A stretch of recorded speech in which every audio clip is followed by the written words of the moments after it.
Nous vous accueillons, Claudie Gallet, pour La beauté des jours, roman paru aux éditions Actes Sud. Ce livre vient après plus d'une dizaine d'ouvrages et je citerai Les Déferlantes, prix 2008 des lectrices de Elle. Jeanne est l'héroïne de La beauté des jours, un être de territoire court, pense-t-elle. Vous lui avez donné une géographie à cette femme.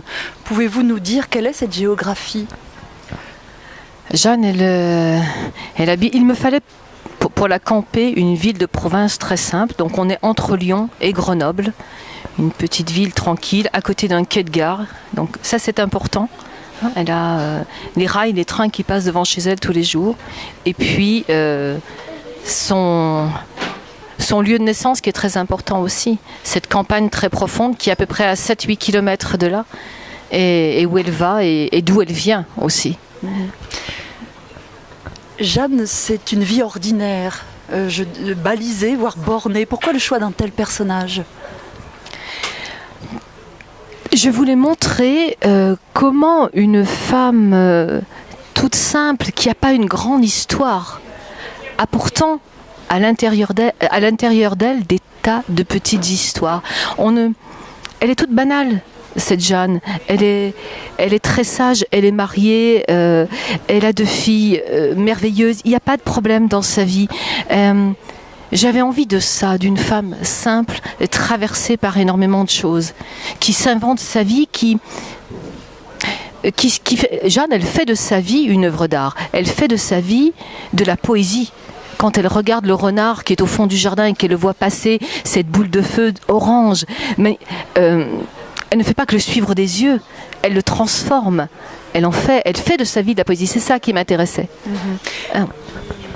Jeanne est un personnage de fiction, mais elle croise, je ne sais pas si le mot est juste, un personnage qui n'est pas de fiction, qui n'est pas fictif, qui est Marina Abramović. Comment arrive-t-elle dans votre roman ?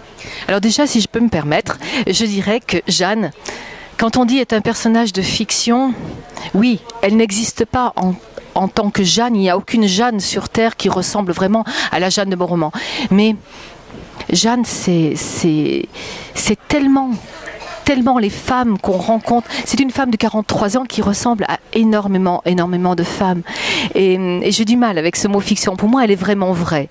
Après, Marina Abramović, c'est vrai qu'elle existe, elle habite à New York, elle a 71 ans. C'est une performeuse, une artiste qui nous parle de la vie avec son corps. Moi, elle m'a fascinée. Moi, c'est quelqu'un... Au départ, je voulais écrire sur elle. Je voulais écrire, tout dire sur elle. Elle m'a tellement embarquée dans son travail, dans son émotion, que je me suis dit, il faut absolument que je raconte tout dans les moindres détails. Et puis, je me suis rendu compte que c'était pas possible, que c'était pas ce chemin qu'il fallait prendre. Et Jeanne, elle est née de l'impossibilité de raconter Marina Abramović telle que je le voulais.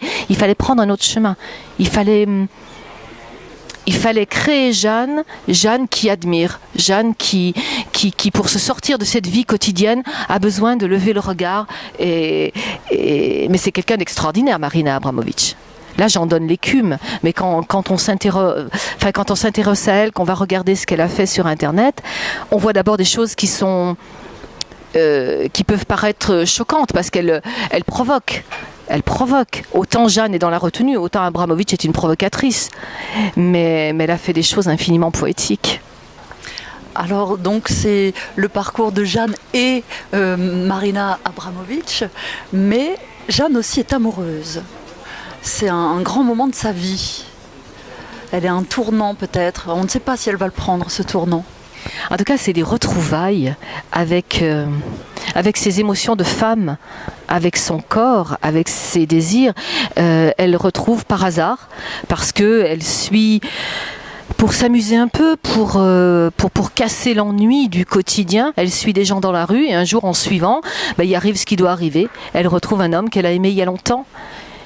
Et qu'est-ce qui se passe ? Un homme qu'on a aimé, on retrouve des émotions, mais 20 ans sont passés.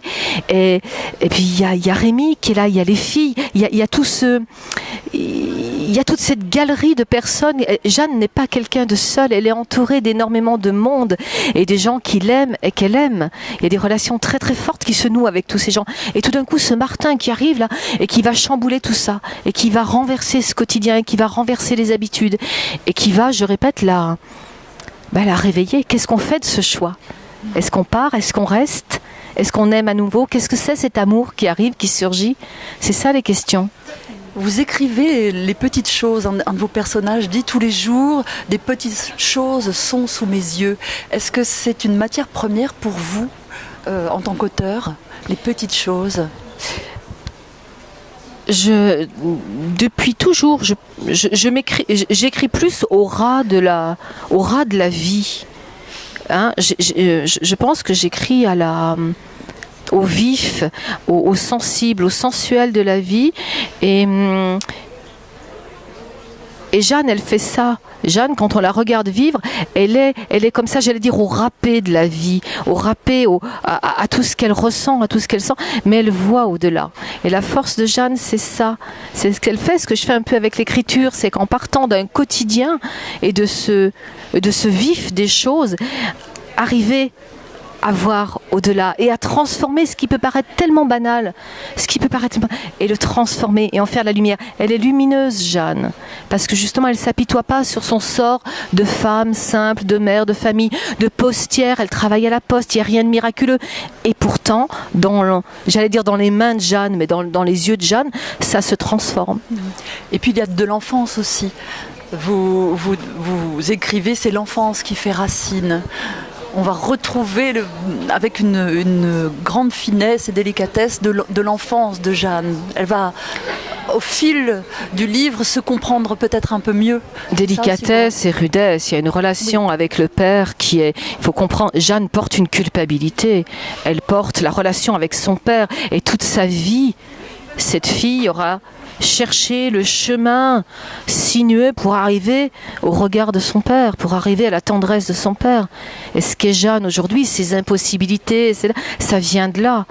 Cette relation au père et ce lieu, ce qu'on disait tout à l'heure, la géographie d'où elle vient, qui est un lieu de taiseux, de gens qui ne parlent pas.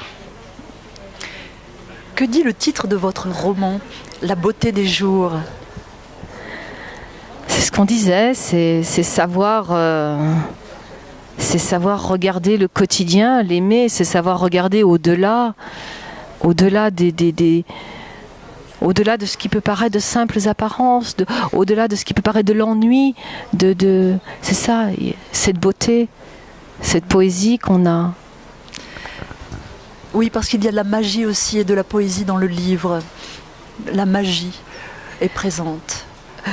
La magie, la poésie, elle est portée pour moi par cette lignée de femmes. La grand-mère, celle qu'on appelle la mée, et qui est la vieille. Et quand je dis vieille, c'est pas un méchant mot, parce que c'est l'ancienne. Elle est incroyable, cette grand-mère. Il y a Jeanne, qui est là en milieu de vie, et qui, elle, se demande ce qu'elle va faire du temps qui lui reste et qui se pose ces questions fondamentales. Et puis il y a la petite, il y a la dernière de la lignée, Zoé, la toute petite, qui, elle, est très fantaisiste et qui nous fait regarder ailleurs et qui, elle aussi, transforme par la façon dont elle regarde les arbres, par la façon dont elle se comporte avec les bêtes, avec son regard sur la lune, son regard sur la cour. Elle transforme son quotidien en beaucoup de poésie, cette Zoé. Et ces trois femmes sont importantes. Il y a une lignée. La mère, elle est hors champ, la mère.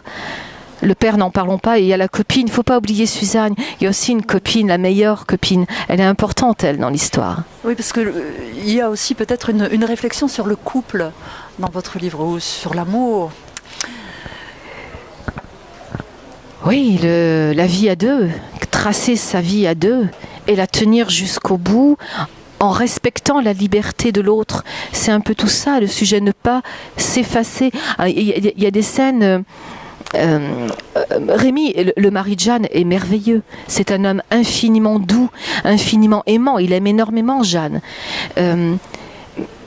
Mais il y a un moment où ces deux-là, finalement, ne font plus qu'un et s'effacent. Jeanne s'est un peu effacée. Et tout le livre a été écrit pour qu'à la fin, au bout du bout, dans les 10 dernières pages, Jeanne, à un moment, reprenne sa liberté de femme. Alors, pas d'une façon extraordinaire, mais il y a un moment où elle dit non, parce qu'il y a une chose qu'elle a envie de faire seule. Alors que c'est pas l'habitude. C'est un couple, ils font toujours tout à deux.